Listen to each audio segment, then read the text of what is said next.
Hello everyone, welcome to our Scorpio full moon magic concert.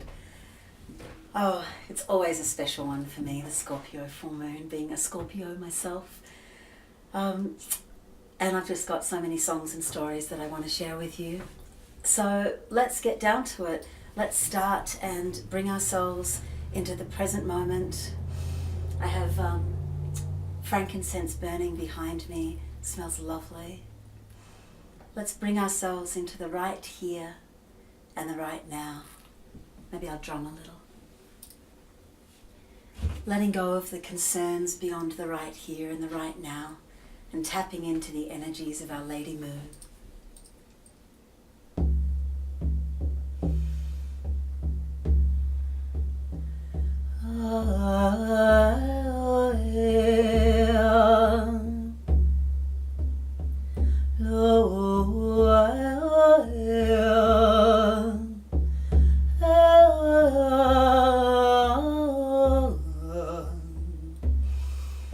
Breathing your way down into Mother Earth, feeling gravity pull you down.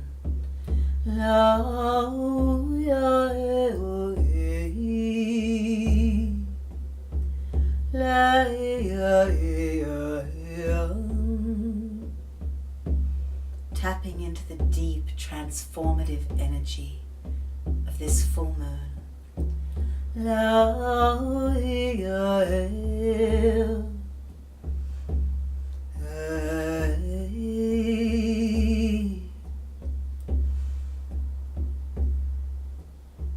Let's welcome in the elements.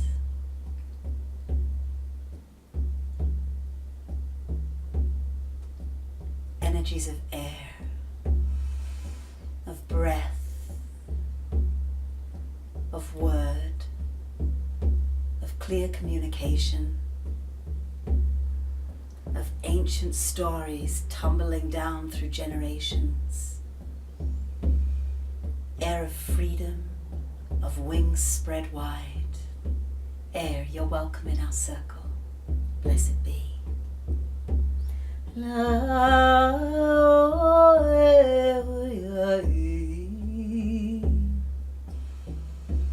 Energies of fire. Fire that burns away the old and makes way for the new. Fire of the gift of transformation. Fire of the bright spark that burns in our bellies. Fire of sunlight and starlight and moonlight. Thank you.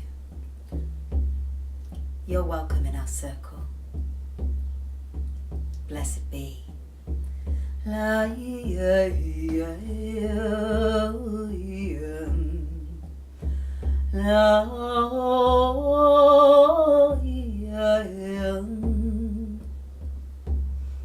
Energies of water on this Scorpio full moon. We feel the pull of your deep tides. Water of depth, water of deep reflection, gazing into our own deep soul. Water of river and ocean and rain, water of the blood in our veins. You're welcome in our circle. Blessed be.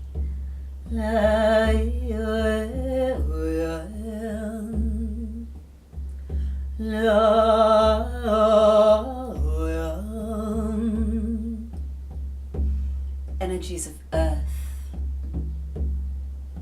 of rhythm, of time, of strength, of tenacity, of shelter, and earth of bone, of cave, of crystal, of underworld.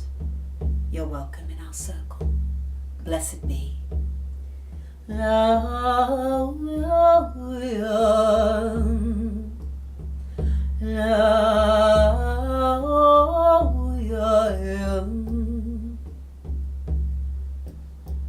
Energies of spirit, the everything. We honor you on this Scorpio full moon. your form as crone, as wise old one. Even though the moon is full, the Scorpio energy honors you. Crone, wise old one, witch and hag, keeper of secrets, teacher of ways, guardian of the crossroads, Hecate, Hecate, and all your many names, known and unknown in all the many cultures throughout time that honor and have honored you. Crone, beloved wise one, guide us in this rite. You're welcome in our circle. Blessed be.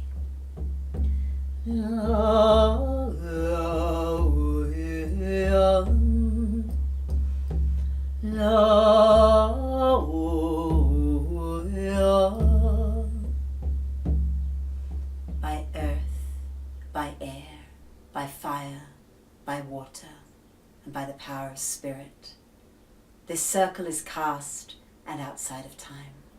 This circle is cast and outside of space. Blessed be.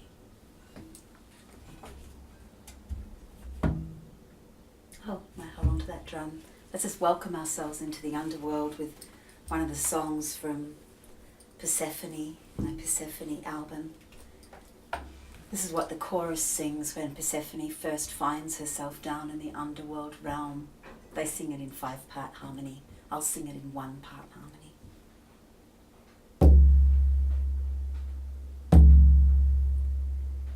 Here within the land of shadow, here within the palace of bone, here the darkness rearranges, here the crucible of changes.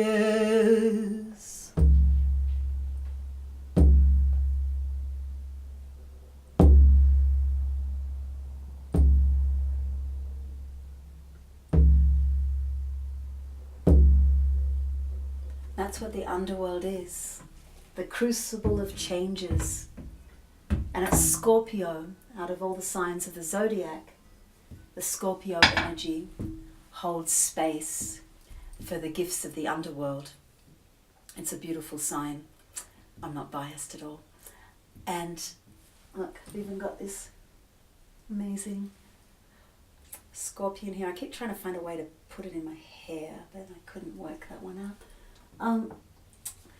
So the Scorpio energy calls us to go deep. It's about transformation, it's about death and rebirth. Feel that polarity of the sun in Taurus now, and here I'm in the northern hemisphere, so it's all Beltane-y, springtime, lovely. But in the southern hemisphere, it's Samhain, autumn, that time of preparing to go into the deep winter. So already there's that polarity across the hemispheres, and there's also that polarity between sun and moon. Always, as we know, the full moon is exactly opposite the sun. So Taurus sun, Scorpio full moon, life and death in perfect balance, always holding the seed of the opposite. So even in the northern hemisphere where the stories of the zodiac, etc. originated, even here there's space held for the energies of death right within this time of life, and fecundity and Taurian lusciousness. There's this seed of the Scorpio holding the realm of, and yes, there's also death. And there is indeed. And in this culture that doesn't really have a handle, our mainstream culture, on the energies of darkness, depth, underworld, death, that we're not really taught how to grieve. Our rituals are very tight and closed. Funerals are not particularly celebratory, nor are we given the space to wail if we feel like it. Scorpio holds that energy, and thankfully we have a whole range of amazing mythology that can guide us into this realm, and it's not a very comfortable realm. It has many, many, many gifts, but it's not particularly an easy path going into the underworld, dying and being reborn. Transitions of all sorts are challenging. When we birth a child, it's hard for the mother and for the baby. Crossing into the threshold of death, no matter how prepared we are, I still think that there'd be an element of not wanting to let go, or knowing you're leaving loved ones behind. Those transitions are difficult. So I'm going to do songs today that really deal with that death and rebirth theme. The disclaimer is that I caught a rotten flu when I was on the east coast of the USA last week. So I lost my voice earlier this week. Thankfully, it's about 70% back, but I've had to choose my songs accordingly. So unfortunately, there'll be no Hecate because I don't have the voice for that. I've lost all my high notes. So it'll be low and deep, which I think, thankfully, it's a Scorpio moon and it can handle that. So if my voice gets a little wavery, don't worry. It's really our journeys, our full moon journeys together. I'm here acting as priestess for us, so if it doesn't sound 100%, that's really not what matters here. What matters is that we're holding space together and honouring the moon together and going on this journey together. So let's start with Black Snake.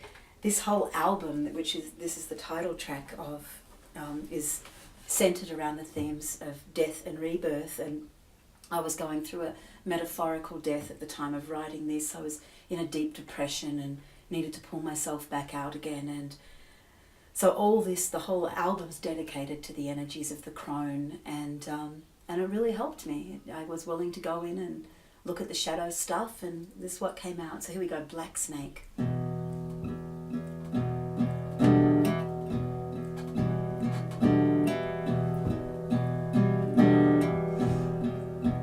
Black snake leads me down, down into ground, down into ground.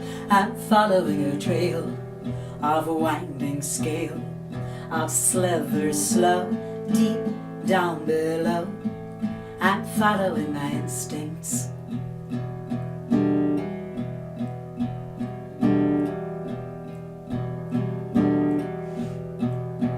Black snake slithers slow beneath the world. I think I know. I shed it like a skin. I go within. I'm stripping back, slither black snake to where I can begin.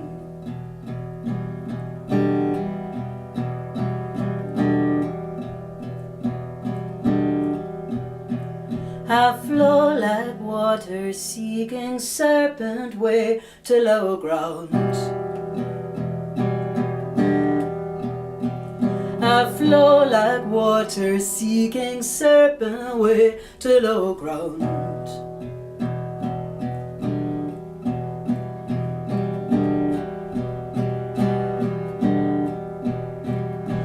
Black snake leads me down, down into ground, down into ground, through memory and bone, through root and stone, leaves me alone, deep down below, the life that I've been living.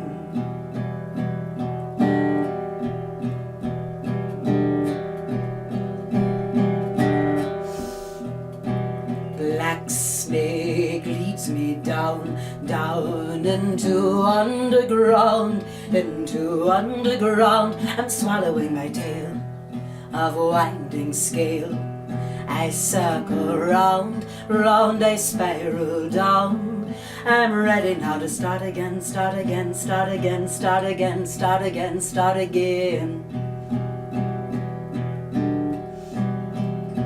Start again, start again, start again, start again, start again, start again. flow like water, seeking serpent way to low ground. I flow like water, seeking serpent way to low ground. Oh hey, oh hey, oh hey, oh, low hey, oh yeah, oh yeah, low hey, oh yeah. Black snake leads me down, down into ground, down into ground. I'm following a trail of winding scale. I circle round, round I spiral down. I'm ready now to start again, start again, start again, start again, start again, start again. Start again, start again, start again, start again, start again, start again. I flow like water, seeking serpent way to low ground. I flow like water, seeking serpent way to low ground. I flow like water, seeking serpent way to low ground.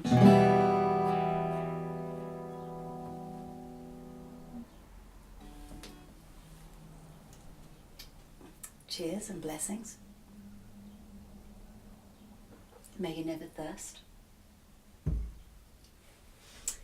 Okay, this is the song that, to me, sums up the energy of Scorpio. It's called Singing to the Bones. It's from my World Between Worlds album, and that came out, we're getting close to 20 years ago. Wow.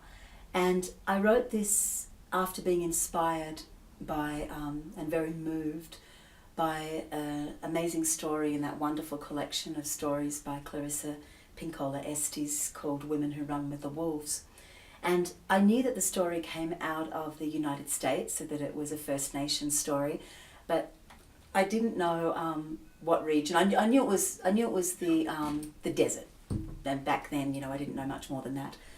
Now I've discovered that the story comes from New Mexico, so it feels very, very powerful and special to be here in my home in Santa Fe, New Mexico, in this gorgeous little, very little adobe house, adobe meaning made of the like mud brick kind of, built from the earth itself. There's a basement. The earth was dug up from the basement and made into these walls. And so to be here in this very, very sacred land and to be able to share this song with you feels deeply special. I already did this disclaimer about my voice. I'm going to have to alter the melody a little bit for this one because I don't think I'll get the high notes, but don't worry about that.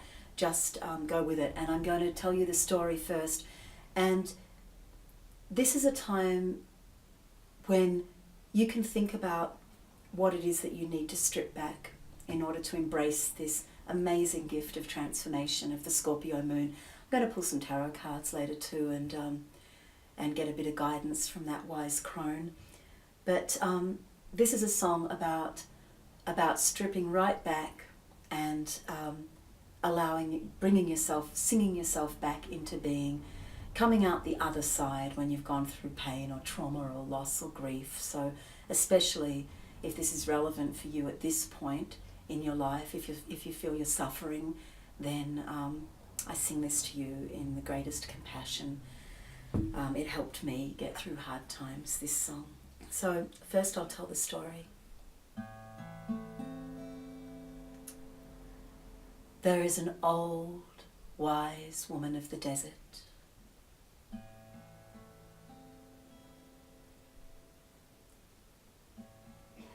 And she goes out into the desert night and she collects the bones of animals. And she brings them back to her cave. And she lays them out bone to bone to bone, just as they should be. the line of the vertebrae, the curve of the ribs, pelvis to femur. Finally, she lays the skull, and when the animal is laid out just as it should be, like a beautiful mosaic on the floor, perfect, she begins to sing low and deep.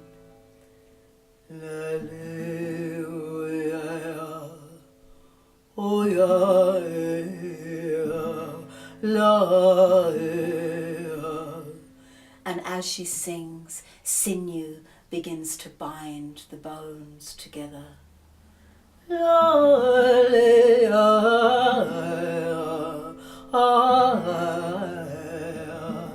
She sings flesh onto the bones, and she sings fur.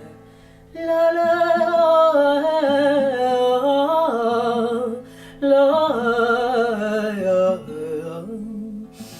She sings the heart into beating. She sings the lungs into breathing. La, la.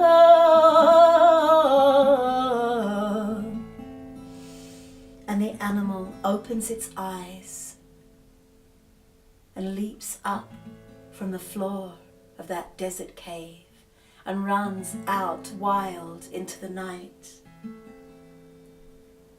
And we are that animal. And we are that cave. We are that story. We are that song. We are the bone. We are that woman. And when we feel we have lost so much, when we are hurting so deeply that we think, how can I possibly survive? And yet we do.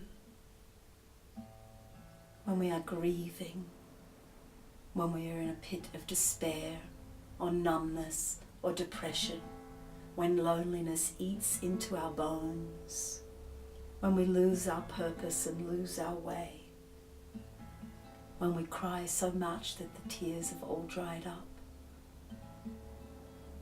when we're stripped right back, it's that point that we can sing ourselves back into being.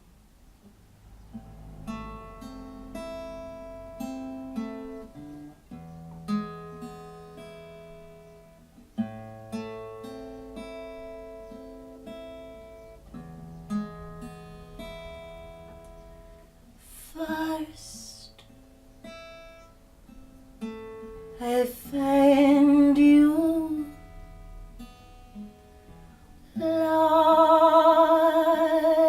lying, waiting,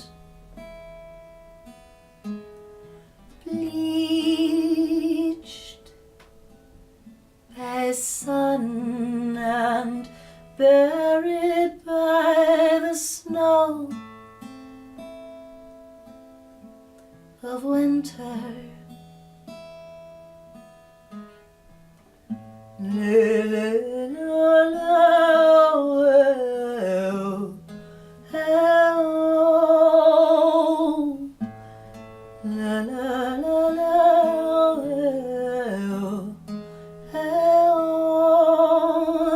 Like a child, I had lost you.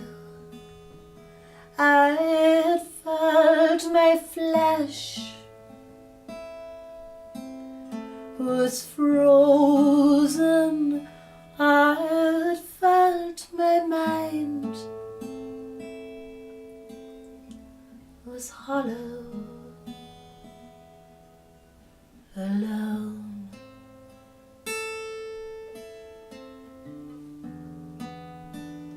Singing to the bones,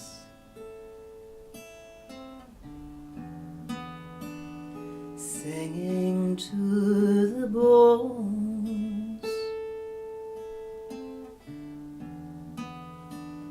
singing to the bones.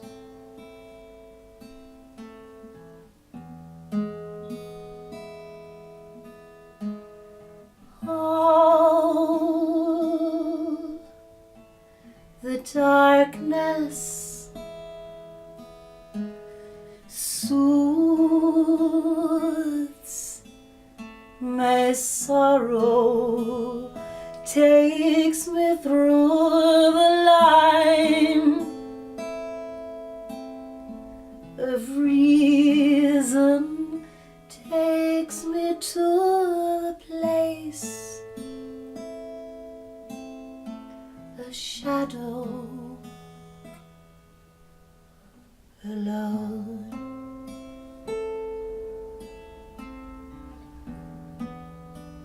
Singing to the bones,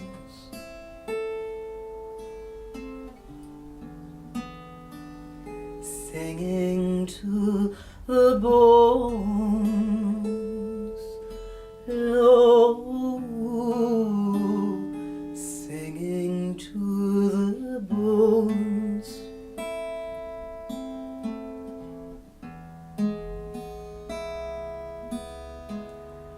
Oh, this night is holier than I can fathom, and I see you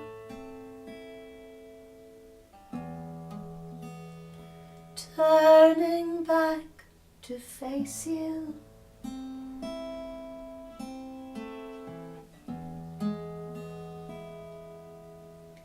Alone.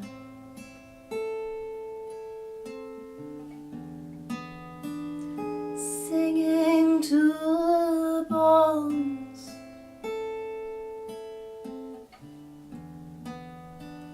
singing to the bones, no, singing to the bones.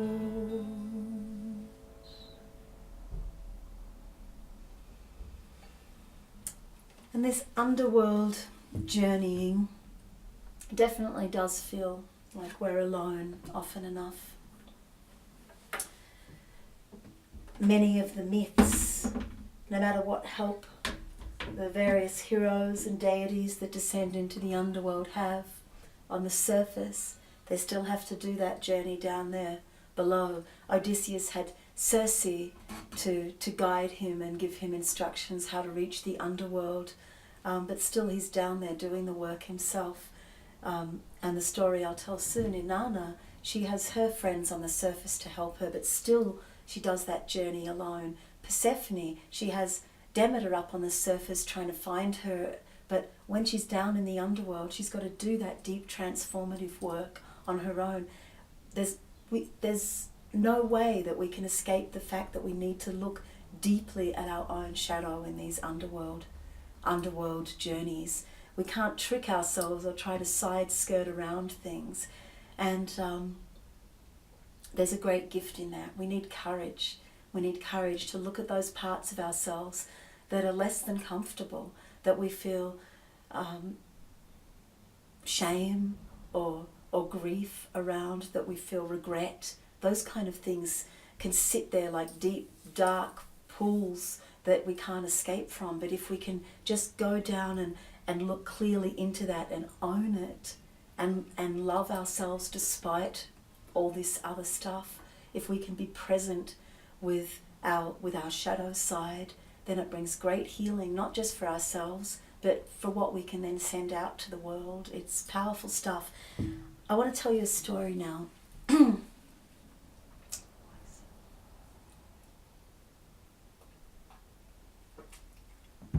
This is the story of Inanna, and this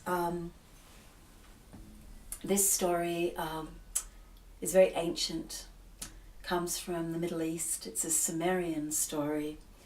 It's the oldest known written account of a goddess, and I guess it would have been written in cuneiform. And it's an incredible story. I think that it's a precursor to or hints at a connection to the Persephone story. So I'll take you through this story, and then I'll sing a song that I wrote for Oh, and I should also say that Inanna, the goddess Inanna, she was known as Queen of Heaven and Earth, and she was associated with the planet that we now call Venus, that the Greeks still call Aphrodite. And that planet goes through phases, not as obviously as the moon, but she'll be there as the morning star, then she'll get closer and closer to the sun, then she'll disappear for a certain period of time and emerge again as the evening star. And so she goes through those phases of descent into the underworld and back out again. So it's little wonder that the goddess associated with this star should also do a descent. And she's beloved. You know, she's the goddess of both love but also of war. So she holds that polarity of life and death within herself. Okay. Inanna, the great queen of heaven and earth, heard a low rumble down on the ground. And she turned to her friend Ninshuba and she said, "Did you hear that?" "No, my queen, I did not hear that." Inanna lay her ear down on the ground and listened again. Yes, it's definitely there. It's my sister, Ereshkigal, queen of the underworld, and she's calling me down. Yes, I must go and visit her. And Ninshuba says, "Oh no, my queen, please do not go into the underworld. Everyone who goes into the underworld doesn't return. Please don't." And Inanna says, No, I'm called by my sister, the queen of the underworld, and I will go down. So she adorns herself in her most beautiful finery.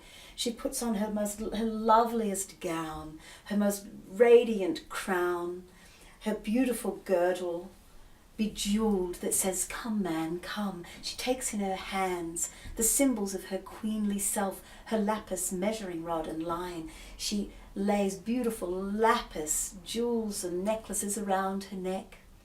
And as she prepares, feels her own magnificence, she then goes to the gateway of the underworld. And the gatekeeper, Nettie, she knocks, and the gatekeeper, Nettie, opens the door. And Inanna says, "It is I, Inanna, queen of heaven and earth, and I have come to visit my sister, Ereshkigal." And Nettie says, "Oh gosh, okay, well, I didn't expect that. Let's go down and ask Ereshkigal." So he goes down through the 7 gateways into the underworld. And there is Ereshkigal sitting in the darkness on her throne like a great spider in a web, full of power. "Ereshkigal," says Nettie, "a great queen has come. She claims she is your sister, Inanna, and she wishes to see you." And Ereshkigal says, "So she heard me. So she wishes to come." "Yes, Nettie, yes. Let her come, but not as sister will she know me. She will know me as death." So Nettie goes back up to the surface and says to Inanna, "Yes, you may visit your sister." And as Inanna steps across the threshold, 1,000 invisible hands remove from her head her beautiful crown. And Inanna, indignant, says, "What is this?" "Quiet, Inanna. The ways of the underworld are sacred. They may not be questioned," say the 1,000 invisible hands. And Inanna, confused, continues down to the next threshold. And as she crosses, 1,000 invisible hands remove from around her neck her beautiful lapis necklace. "What is this?" "Quiet, Inanna. The ways of the underworld are sacred. They may not be questioned." And Inanna continues down, across the next threshold. 1,000 invisible hands come and remove from her own hands her lapis measuring rod and line. What is this?" "Quiet, Inanna. The ways of the underworld are sacred. They may not be questioned." And Inanna no longer knows what is up, what is down, what is past, what is future, but still she goes on. And as she crosses the next threshold, 1,000 invisible hands remove from around her waist her beautiful girdle of her sexuality that says, "Come, man, come." "What is this?" Quiet, Inanna. The ways of the underworld are sacred. They may not be questioned. And Inanna, the most beautiful woman in all of Sumer, no longer knows. Is she female? Is she male? But still she continues until she crosses the next threshold. And 1,000 invisible hands remove from her body her beautiful bejeweled gown. And Inanna says, "What is this?" Quiet, Inanna. The ways of the underworld are sacred. They may not be questioned. And Inanna, naked, alone, afraid, steps across the next threshold. And there she sees her sister like a giant spider in the web. And the sister points the finger of death at her. And Inanna says, "What is this?" And she falls slumped, dead. Ereshkigal has her helpers take her sister's body and hang it on a meat hook. And there it stays for one day, for another day, for a third day. But thankfully, Inanna had forethought, and she had said to her friend Ninshuba, "Yes, I will go down into the underworld, but if I am gone for longer than 3 days, the same time that the moon spends in the underworld, if I am gone for longer than 3 days, something is wrong, and you must find help." So as Inanna's body is there rotting on a meat hook in the underworld, on that 3rd day when she doesn't resurface, Ninshuba begins to worry and she begins to ask for help. She goes to Enlil, Inanna's father, the great sky god, and says, "Enlil, Inanna has gone into the underworld. She hasn't come back. Will you help her, please?" And Enlil says, "No, I can't help her if she goes into the underworld. Foolish girl, everyone knows those who go into the underworld don't return." So Ninshuba wanders here and there asking all the gods for help, and eventually she comes to Enki, the great god of the waters. And she says, "Enki, please, please help me. Inanna has gone into the underworld to visit her sister Ereshkigal, and she hasn't come back, and now I just don't know what to do. Will you help me?" And Enki, in his compassion, begins to cry great rivers of tears that flood the land. "Oh, Inanna, what have you done?"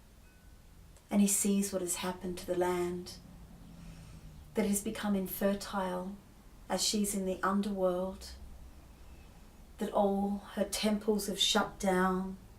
And he says, "Oh, Inanna, Inanna, what have you done?" And he begins to pace and to walk and to think, what can I do? What can I do?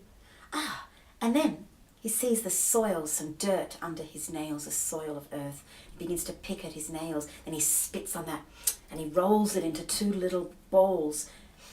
He breathes on this, and they turn into 2 little insects.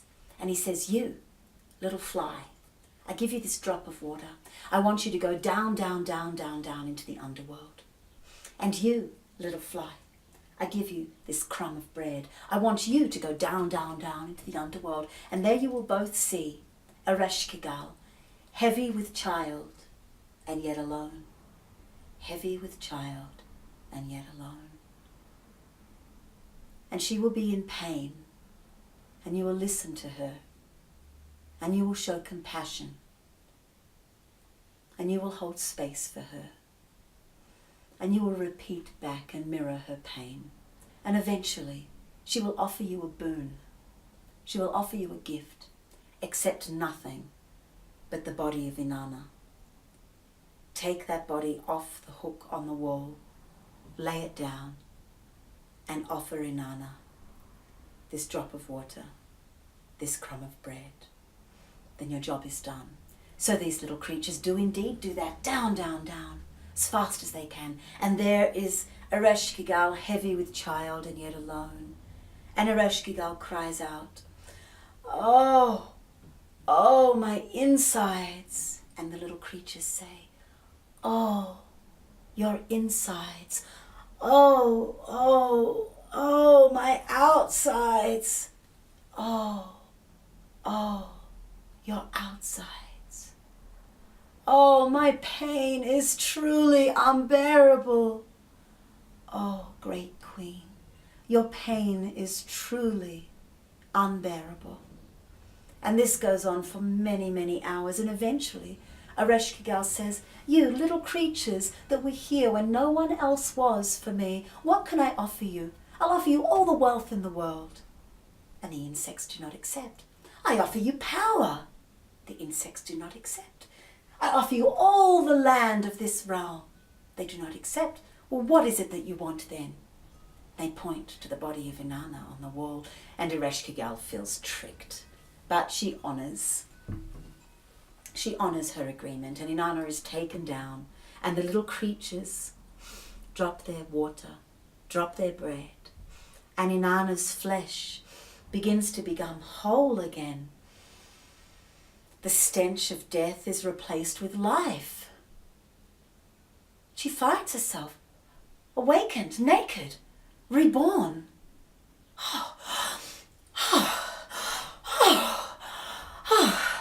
And she begins to yearn for surface, and up she goes, up and up, back up through those 7 thresholds, back up to surface. And as soon as her feet touch the earth, flowers bloom, life returns. And this is how the earth welcomes back the Queen of Heaven and Earth, the goddess Inanna.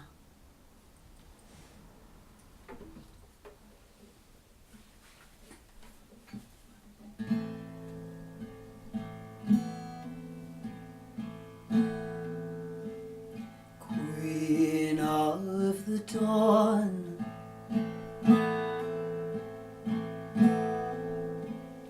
jewel of the sky,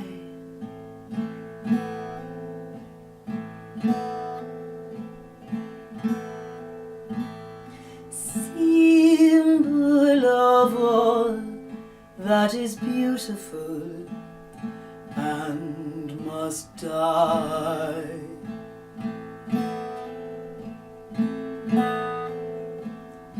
Into the dark,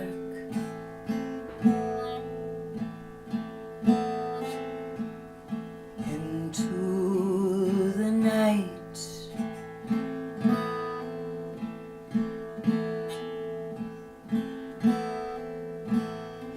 into the shadow descending from daylight.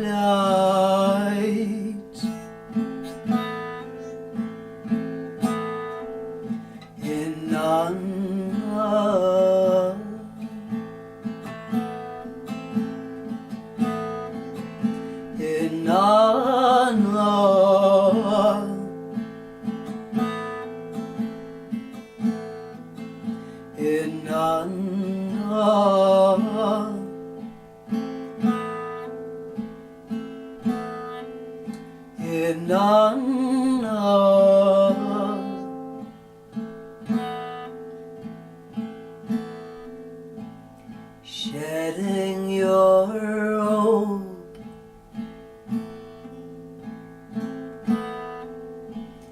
losing your crown,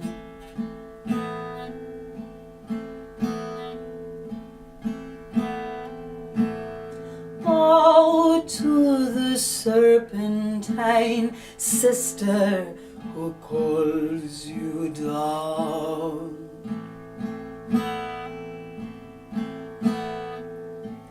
Share with the world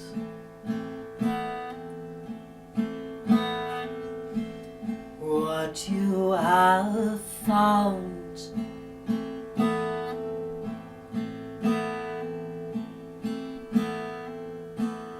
When you were underground,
So, Inanna, what an awesome story, hey? I encourage you to do a bit of research and find what you can, different versions of that. Amazing story of transformation, death and rebirth, and you can see those similarities to the story of Persephone too, the cyclical nature, the fact that the earth dries up.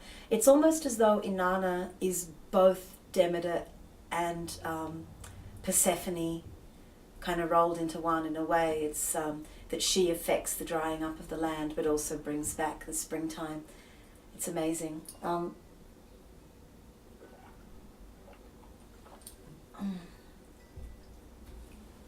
So one of the very interesting things I found out about the when I read that myth many years ago was the fact that even the Queen of Heaven and Earth, even she who's so powerful, that she freaks out when she goes into the underworld, that when the 1,000 invisible hands are removing each layer of her symbols of her earthly life, of her surface life, of her, role as queen and the whole bit, her sexuality, her sense of her beauty, all those kind of things, they cease to matter when you're going through that deep journey.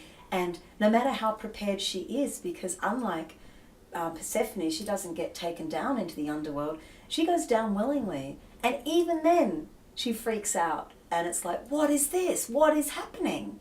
And it's terrifying. And it's a really good reminder. I think this is why I found this story so deeply helpful when I was feeling like, back in those times of, shouldn't have done sparkly water now.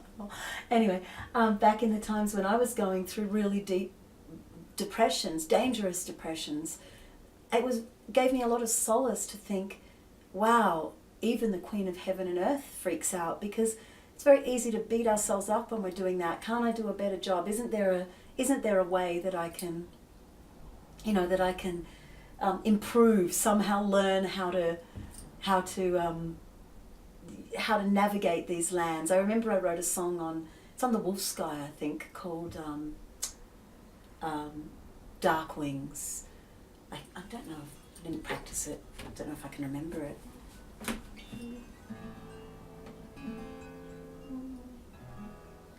I'm going down into soil.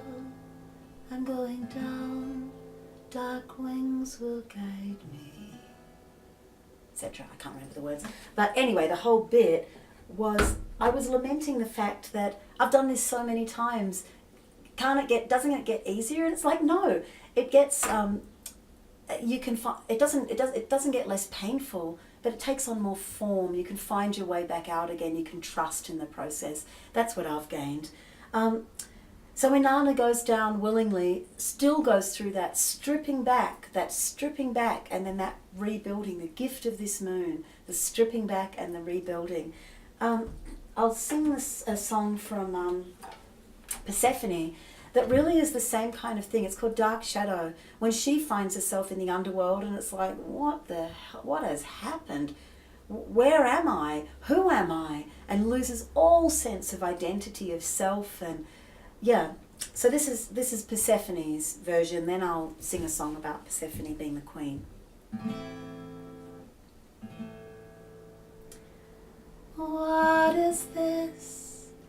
Where am I? Who's stolen the sun from the sky?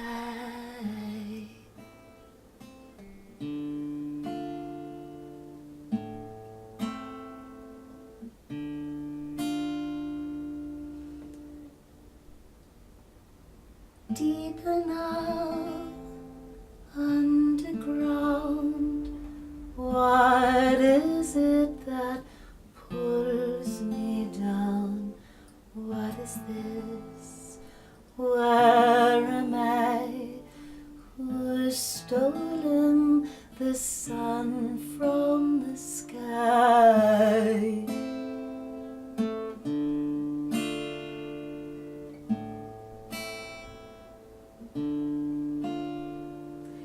I recall half erased strange visions of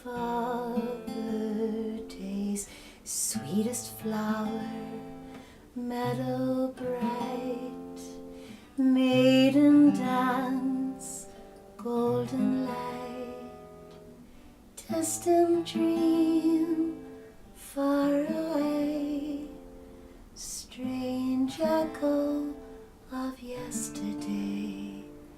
What is this? Where was I?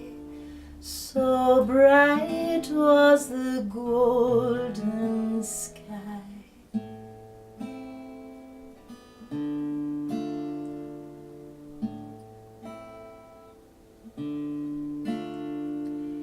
Deeper now, underground, what is it that pulls me down? Eyes awake, find the way, brighter night, darker day, distant dream, far away. Someone cried, dark shadow, what is this? Where was I? Dark shadow that swallowed me.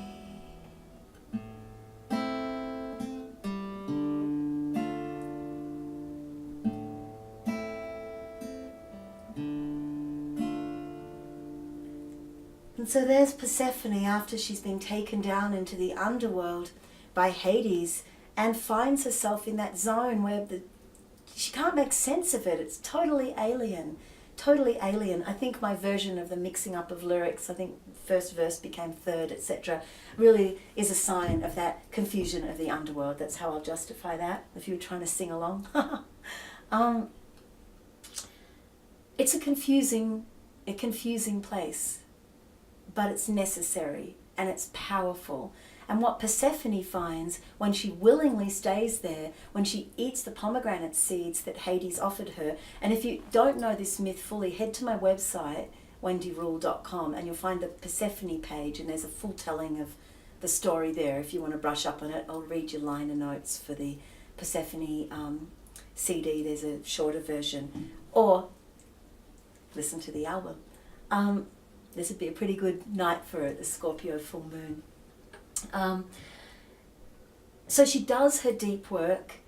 She accepts the gift of the seeds of the pomegranate and willingly says, okay, I will be here. I will be the queen of the underworld. She gets it. She gets that up on the surface, she was only seeing half the story, the life part, but not the full story, life, death, life, death. And in the Scorpio full moon booklet, which I'm sure some of you have read, I describe my two different use of the word life. Life, on the one hand, being the life of an individual, the life of me, Wendy, the life of you. We're born, we live, we die. And death is then the opposite, seemingly the opposite of that life. I'm alive, I'm dead.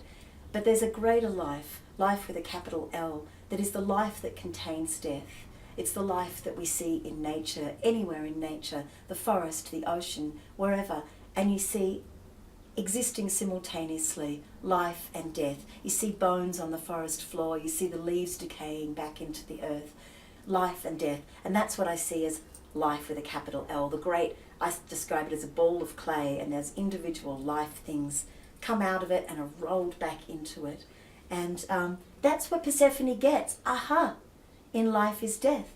In death is life. As Hecate says on my Persephone record, sti zoe iparchi thanatos. Sto thanato iparchi zoe. Sti zoe iparchi thanatos. Sto thanato iparchi zoe. In life is death. In death is life. And so Persephone gains all this amazing power and wisdom, and now she takes her throne willingly as queen of the underworld. So this song is called Before and After Life. See, I have come to the center now. Here I usher the souls that pass. Over the threshold go, over the threshold go, there to become the seed, bidding the flower to grow. All life into the dark goes, into the womb, the tomb, into the hunger. into the mouth falls, into the teeth crawls, into the cavern called, into the center. Life feeds, swallows its own tail, filling its belly full of its children. All life into the dark goes, into the womb, the tomb, into the hunger. Birth am I, and death am I, and woman am I am before and after life.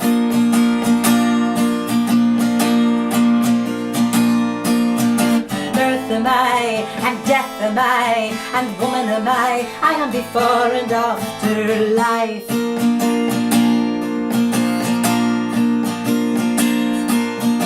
Deep in the earth, a death and a birth, a quickening flame that whispered my name.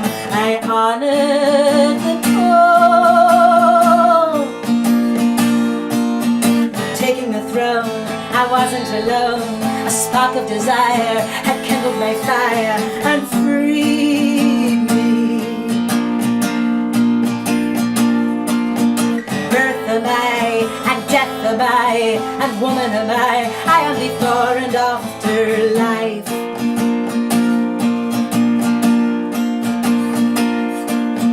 Birth am I, and death am I, and woman am I am before and after life.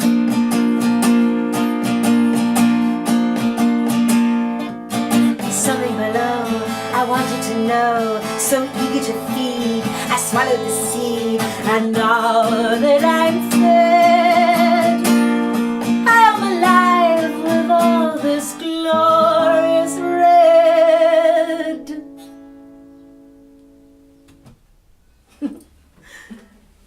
Hey, I've got, because it's springtime, there were no pomegranates to put on the altar for the Scorpio full moon. Though I do have my altar cloths. Let me know if you're interested in purchasing any of those. Write me an email.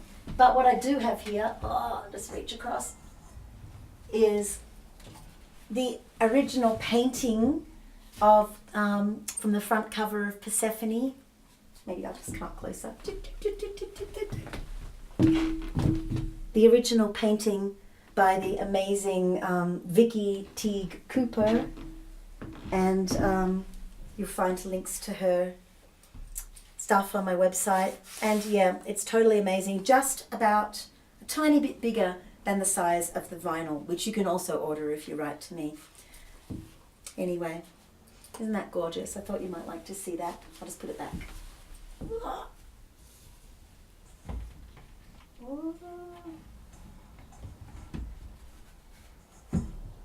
So precious. All right, it's almost time. I'm going to do one more song. I'm so grateful that my voice more or less held out.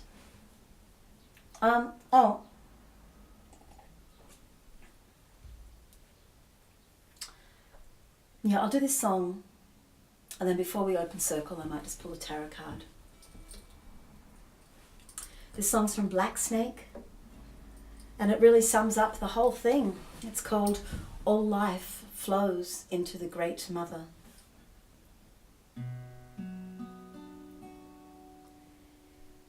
Everything that I know, everyone that I know, every plant, every tree, every memory,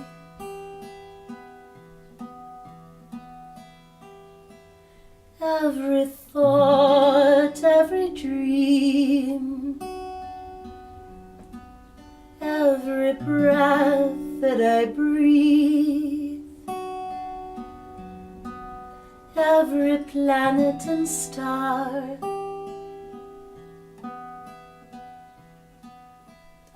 every animal,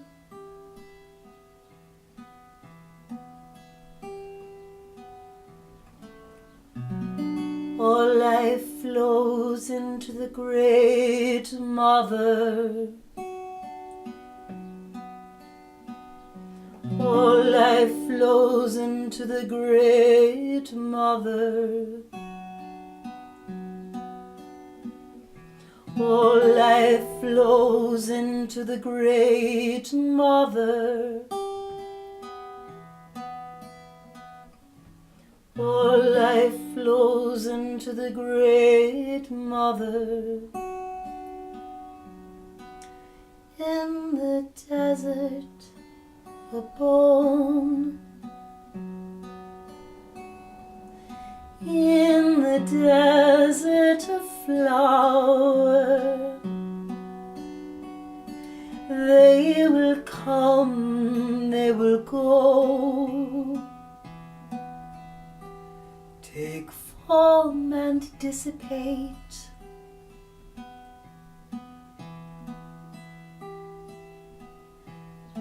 I'm a wave on the great epic ocean of time.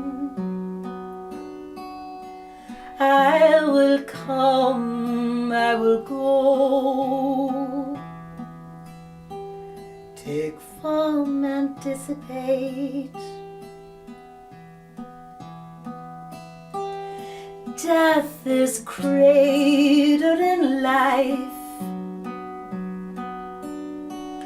life of endless resolve, to continue the flow, to emerge and dissolve. I'm a wave on the great epic ocean of time. I will come, I will go, take form and dissipate.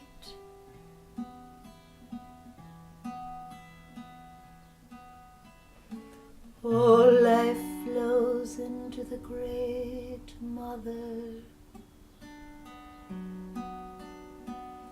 All life flows into the Great Mother.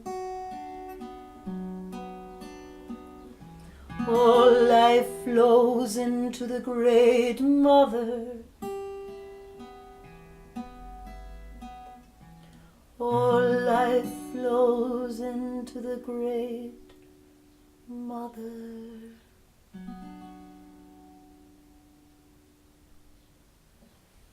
Which indeed it does. I'm very grateful to have had this chance of living. All right, I'm going to pull a couple of cards. You might like to do the same now, before, after. I'm going to ask, considering that this full moon is about the energies of change, about getting unstuck, about keeping that flow moving, because the underworld, for all its blessed gifts,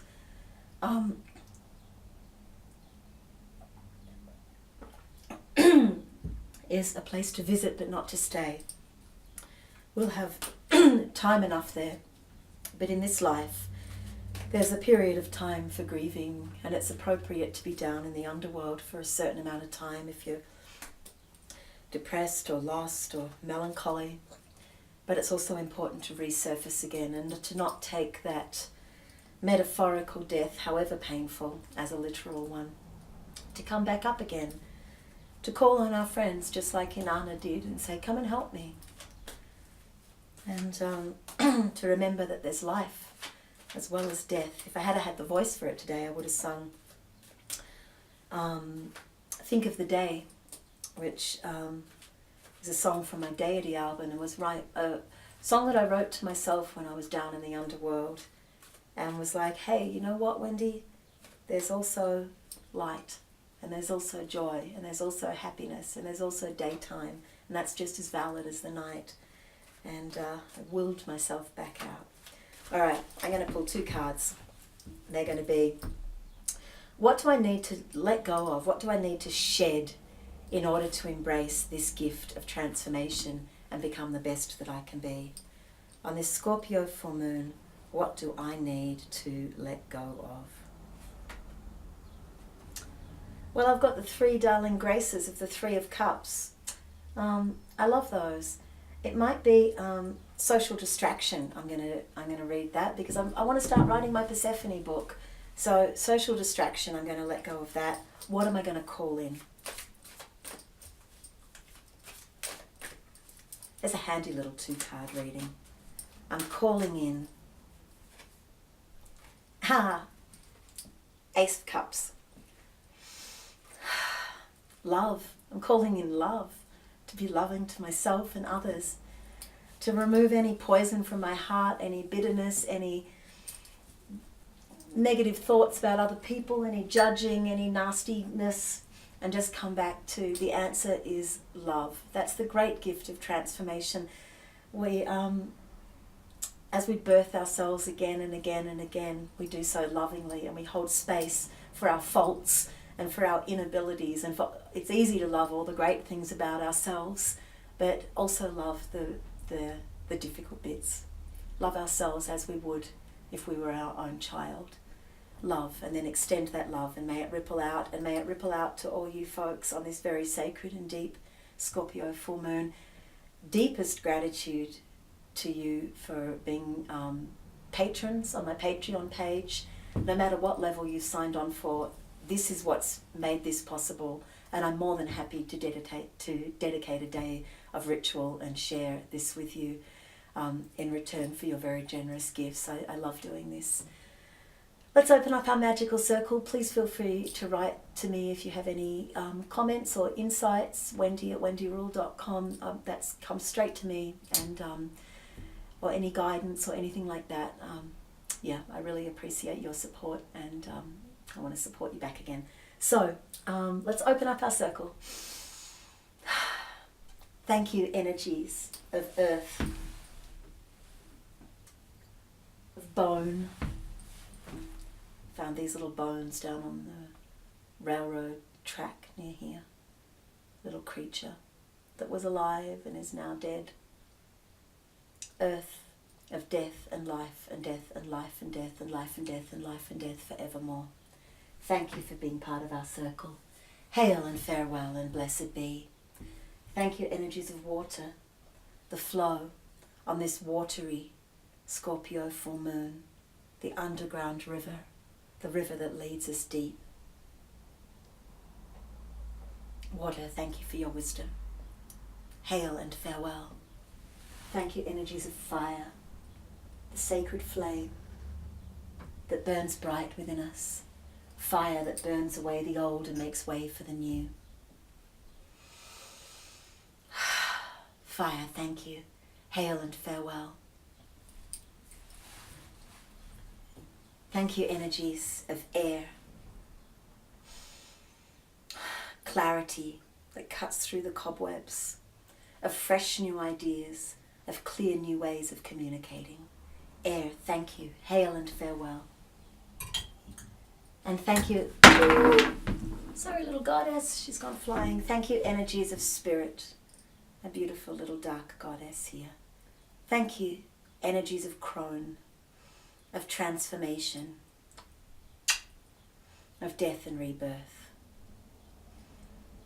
of deep wisdom, of guidance. By earth and air and fire and water and by the power of spirit, this circle is open but remains unbroken. Merry meet and merry part and merry meet again. Blessed be.